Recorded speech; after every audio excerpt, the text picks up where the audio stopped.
All right, guys, today's video is going to be covering how to resize images. Shopify only allows you to add an image that's under 20 megapixels. So when you try to upload an image and it says that the image is too large, you have to resize the image. The easiest way to do this is through Photoshop.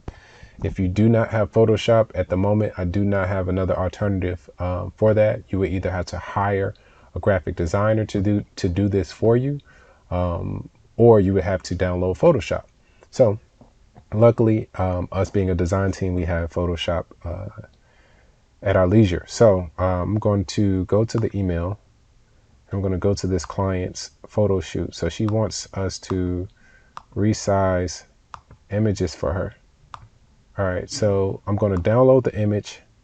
All right, and I'm going to see if it allows me to upload the photo directly into her website. I'm going to click add product. I'm going to say white dress. Doesn't matter what I put here for right now. I'm going to just add a file. That's just the description, so I want to make sure I'm adding the photos. So as you see, it says the media couldn't be added, exceeds 20 megapixels. So that image was too large and it won't work on Shopify. So what I have to do now is go to my Photoshop. I have to click File, Open Up, and I have to upload the image.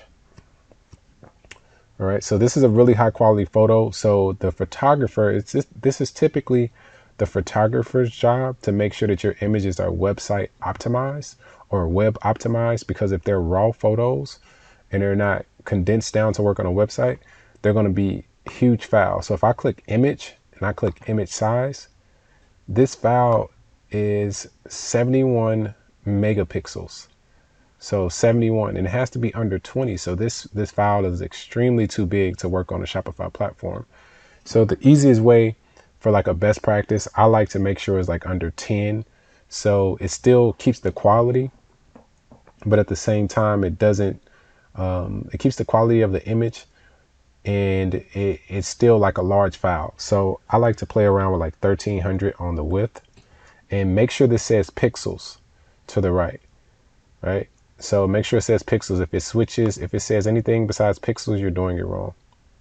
All right, so pixels, 1300 pixels, and now it's down to 6 megapixels, and it was 71.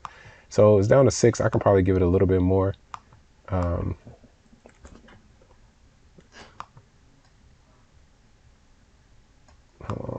don't want it at 135. See, now it's like kilobytes. We don't want it that small.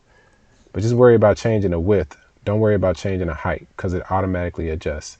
So 1508, that's a pretty decent size. I'll click OK, and it resizes the image down, and it looks small now.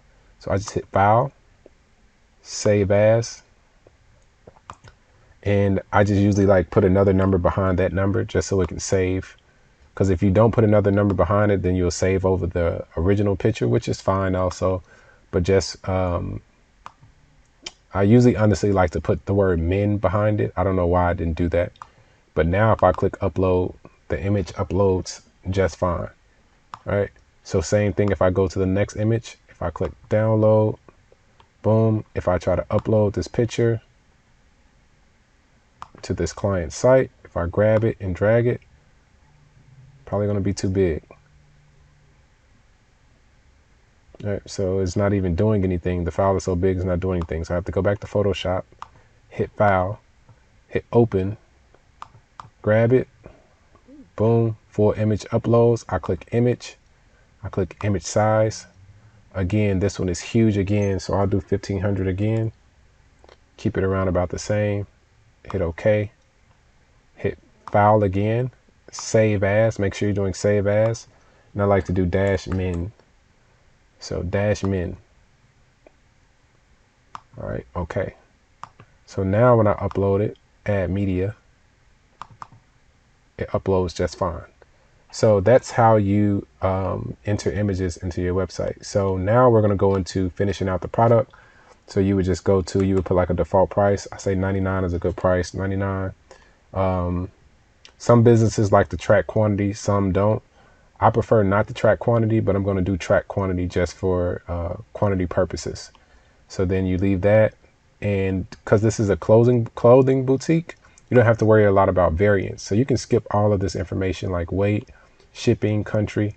For variants, usually they have simple variants: small, enter; M, enter; large, enter; XL, enter. They usually go up to that. And for quantity, I'm just going to do a 50. I'm going to do 50 of everything.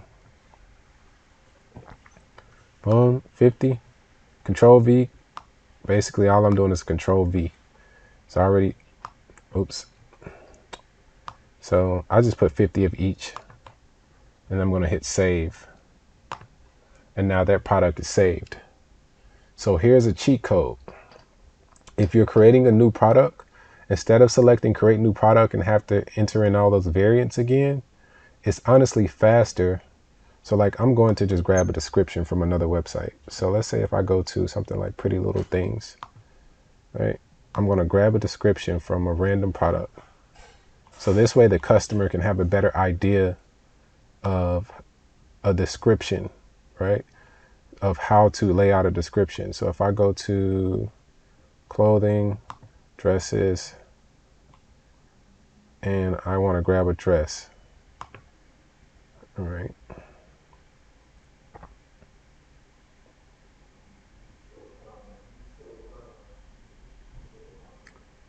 All right. All right. Right now, I guess they got a lot going on their website right now. Okay, so I'm just going to grab a little description, copy that, I'll go back to my website. And you usually want to do this early, like boom, white strappy dress, right? And you can just put a description in, and I like to just save it with the description. All right, and then I like to duplicate it with the description in it and the variants in it. The reason being, now I'm not starting from scratch, so I can hit duplicate, and now it's just going to say I can go to the next thing, and that one could be called black dress. So I'm not going to duplicate the images, but I will duplicate the inventory quantity. So I don't want to enter that stuff again. So I know the next product I'm going to have new images, so there's no need for me to duplicate images. So now when I go back to the email, I save it, and the same process over again. All right, we've already done this, so that's going to conclude this video. From there, like I said, if you have a graphic designer or if you have Photoshop, you'll be able to do this yourself. If not, you will have to hire someone. This is a very tedious process. So hopefully you get your photographer to actually do the process for you to save you from having to hire someone to do this for you. All right, guys. Hopefully this video was helpful, and you enjoy your day. All right.